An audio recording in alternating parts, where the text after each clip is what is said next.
Welcome back. बात कर रहे हैं आईसीसी T20 की, जिससे पाकिस्तान अब बाहर हो चुका है। और मैं अरसलान आपसे जानना चाहता हूं, क्या अब इसके बाद आप नहीं समझते कि बाबर आजम को कप्तानी छोड़ देनी चाहिए, या वो जो सर्जरी छोटा बड़ा ऑपरेशन की बात की जा रही थी उसके बाद ये लग रहा है कि वो कप्तानी से हाथ धो बैठेंगे? यार देखें, अपने फेसबुक जो अकाउंट है बाबर आजम का वेरीफाइड, उसके ऊपर से तो उन्होंने कैप्टन पाकिस्तान टीम हटा दिया है। इंटरनेशनल पाकिस्तान टीम प्लेयर रहने दिया है, कैप्टन हटा दिया है। अच्छा। लेकिन मैं आपको बताऊं, अभी भी आप देखिएगा कि वापस आएंगे। एक दो बंदे स्केप गोट तो होंगे ही, जाहिर है उन्हें होना भी चाहिए। खैर, बली का बकरा नहीं होंगे, बल्कि वो ठीक होंगे कि इनकी वजह से ग्रुपिंग हुई। ये वो लोग हैं जिन्होंने ये नहीं किया, जिन्होंने वो नहीं किया। और बाबर आजम को हम 2025 तक फिलहाल कप्तान इसलिए बरकरार रखते हैं कि रिवायत टूटनी चाहिए कि कप्तान के ऊपर सारा नजला गिरे। लड़कों की परफॉर्मेंस थी, सारे खराब थे, ये बड़ी अच्छी स्पीच आएगी और बाबर आजम शायद 2025 की चैंपियंस ट्रॉफी तक कप्तान रहेंगे। मतलब वैसे एक तो चैंपियंस ट्रॉफी और भी हरवानी है अरसलान साहब जी। वो भी इन्हीं से एक चैंपियंस ट्रॉफी और भी हरवानी है।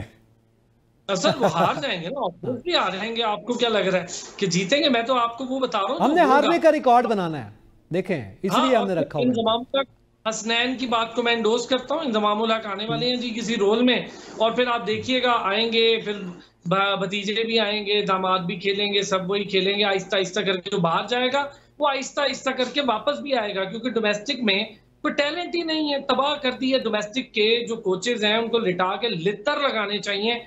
जो एक फोन कॉल पे बाहर से बैठे लड़के को, किसी क्रिकेटर के बेटे को फॉरेन डाल देते हैं, किसी एंकर के बच्चों को कैप्टन बना के डायरेक्ट पहला मैच फर्स्ट क्लास का खिला देते हैं। इसी तरह आज से पहले होता रहा है। और आपके पास टैलेंट नहीं है। क्या टैलेंट है? आपको चार नाम ले लें, वही चार। सही है, मेरे ख्याल में आवाज नहीं आ रही है तबाह है, अरसलान की आवाज। जी जी, आप बोलिए बोलिए। परवरी है, पूरा स्ट्रक्चर करप्शन की नजर है, पूरा स्ट्रक्चर सिफारिश की नजर है। तो जो लड़के अच्छे होते हैं बेचारे, वो तंग आके अमेरिका चले जाते हैं, या एक आधा को फर्स्ट क्लास का मैच पैसे देकर खेलते हैं, अब किसी कोच को मिन्नतें करके डलते हैं, और उसके बाद वो बेचारे इंग्लैंड वगैरह में छोटे छोटे क्लब से जाके खेलते हैं और बर्तन धोते हैं। और आजकल लड़कों ने नया ट्रेंड पकड़ लिया कनाडा जाने का, अमेरिका जाने का। तो ये सारे कर रहे हैं। अच्छा लड़का चला जाता है, जैसे हमारा अच्छा ब्रेन एक्सपोर्ट हो जाता है, ऐसे ही अच्छा हमारा टैलेंट एक्सपोर्ट हो रहा है। तो ये हालात तो हमारे चल रहे हैं। तो जाहिर है इस सूरत हाल में हसन आपसे मैं जानना चाहता हूं, हसन रजा, हमने देखा है कि सचिन तेंदुलकर का भी जिक्र किया है, हसनैन ने भी जिक्र किया है, अरसलान ने भी। तो आप क्या समझते हैं, उनकी वो भी कप्तान बने थे और वो कप्तानी में नाकाम हुए, तो जाहिर है फिर उनसे कप्तानी वापस ले ली गई। एक सिंपल सी बात है। ये हमारे किंग जो हैं बाबर, ये क्यों नहीं समझ रहे? उनके हवाले से ये मामला क्यों उलट हमें दिखाई दे रहा है? देखिए, डिपेंड करता है ना पाकिस्तान के बोर्ड पे। और अगर मेन प्लेयर है वो पाकिस्तान के, नो डाउट उन्होंने 36-32 जितनी भी 50s बनाई T20 फॉर्मेट में, 4000 रन भी अपने किए हैं। एज ए बैटिंग में नो डाउट उन्होंने बड़ी परफॉर्मेंसेस दी हैं, टेस्ट क्रिकेट में दी हैं और इंग्लैंड की सीरीज में दी हैं। जो भी टेस्ट क्रिकेट में अगर खेलता है तो उसमें आउटस्टैंडिंग परफॉर्मेंस रही है। सर फहरिस्त में पाकिस्तान की तरफ से उनका नाम रहा है। मगर T20 फॉर्मेट है, 50 ओवर्स के गेम है, उसमें अभी तक एज ए कैप्टन जो लीडरशिप है वो नजर नहीं आई उनकी। PSL में अगर आप देखें और वाहिद फ्रेंचाइज देखें कि कराची किंग्स की फ्रेंचाइज थी, वहां से पता लग जाना चाहिए कि कैप्टनसी में कितनी एबिलिटी है उनमें।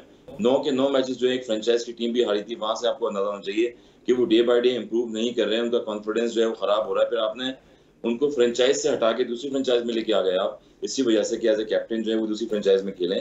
तो कैप्टनसी का भी एक आर्ट होता है। अगर आपने बात की सौरभ गंगुली जैसे कैप्टन थे, लीडर थे, उन्होंने हमारे अगेंस्ट 90s में मैचेस खेले हैं, टीम को जितवाया भी है। उस टाइम पाकिस्तान इंडिया की बहुत बड़ी तगड़ी टीमें होती थी, हर टीम में 8-8, 6-6 वर्ल्ड क्लास प्लेयर होते थे।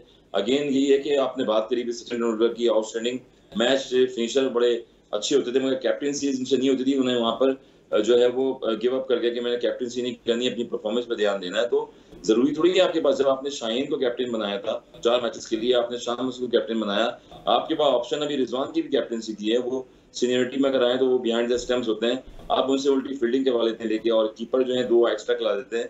तो कोई बेसिक समझ नहीं आती है। बेसिक क्रिकेट की जो यही कहती है कि जो सीनियरिटी पे खेल रहा है, अगर रिजवान कितने अरसे से टीम के हिस्सा बने हुए, आप उनको ऑप्शन रखें कैप्टनसी का, T20 का रखें, 50 ओवर का रखें। जब आपने सरफराज को कैप्टन बना के बाहर किया था और दीगर प्लेयर को किया है, तो रिजवान पे भी आप ऑप्शन में चांस लें और उनको एक मौका दें 1-2 साल के लिए, उसके बाद फिर टीम को लिफ्ट करें।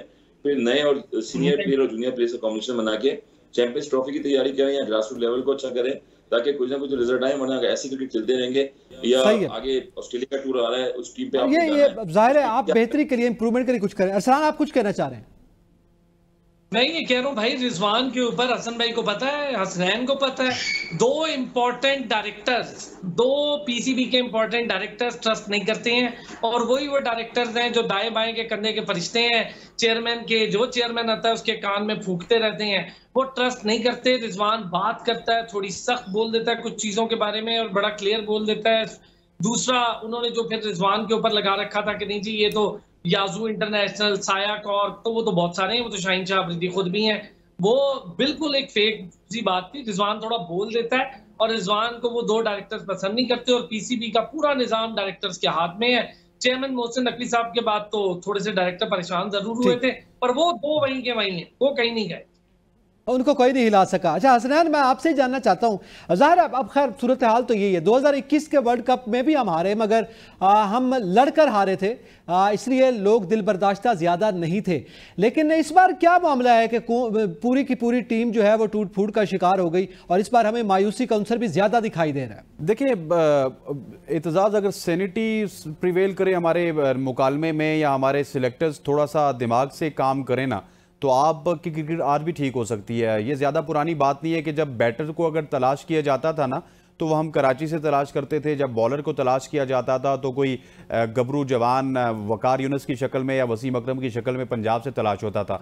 अब थोड़े से डायनेमिक्स चेंज हुए में बॉलर आपको ज़्यादातर केपी से मिलते हैं, उसके बाद बैटर्स आपको पंजाब से मिलते हैं या फिर कराची से मिलते हैं। लेकिन अनफॉर्चुनेट ये है कि जो भी आजकल एक प्लेयर पॉपुलर होता है या एक प्लेयर पावरफुल होता है ना, तो वो अपने साथ 3-4 लोगों को, अपने इलाके के लोगों को ही अकोमोडेट कर देता है। हालांकि उनकी कैपेबिलिटी ये होती है कि वो ठीक से टेप बॉल नहीं खेल सकते, लेकिन वो पाकिस्तान के लिए 40-50 मैच खेल जाते हैं। सिर्फ नीयत ठीक करने का मसला है, बदनीयती का मसला जो है ना, वो पाकिस्तान क्रिकेट को कहीं ले डूबेगा। जिस तरह अरसलान ने बात की ना, बहुत ही मैं समझता हूँ कि ये बहुत पते की बात इन्होंने की कि आपके जो सिलेक्टर हैं वो एसी के कमरे से बाहर निकलते नहीं है, तो उनको टैलेंट का पता क्या होगा। देखिए, टैलेंट आज भी पाकिस्तान में मौजूद है।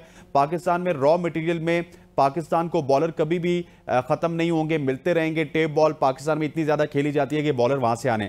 आपने थोड़ी सी मेहनत करनी है स्पिनर्स के ऊपर, थोड़ी सी मेहनत करनी है बैटर्स के ऊपर, अपना एक ऐसा मैकेनिज्म बनाना है कि जहां से आपके बैटर्स ग्रूम हों, क्योंकि हम अपने बैटर्स को ग्रूम नहीं करने देते। जब आपके बैटर्स ग्रूम होंगे तो डेफिनेटली आपके बैटर्स बड़े लंबे अरसे की क्रिकेट भी खेल सकते हैं, 4 दिन की क्रिकेट, 5 दिन की क्रिकेट खेल सकते हैं। मसला ये है कि हम रॉ मटेरियल को उस तरह ग्रूम नहीं करते, और एक प्रॉब्लम थोड़ा सा है स्पिनर्स के ऊपर वर्क करना पड़ेगा।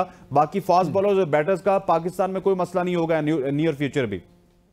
अच्छा, पाकिस्तान हसन भाई, आपके कोचेस आए सर, बहुत सारे कोचेस आए, बहुत सारे चेयरमैन आए पाकिस्तान के, जिनके नाम पे अकेडमी बनी है बॉबल के नाम पे। वाहिद वो एक कोच रह चुके हैं पाकिस्तान के, जिन्होंने 2003-4 में सीरीज जिताई हमें इंग्लैंड के अगेंस्ट। 17 साल बाद हम वो सीरीज जीते मुल्तान टेस्ट मैच में, जहां पर इंजमाम भाई भी कैप्टन थे, शुएब अख्तर थे, शबीर अहमद फास्टेस्ट बॉलर थे, बहुत सारे राह नवीद थे, बहुत बड़ी टीम स्लॉट थी।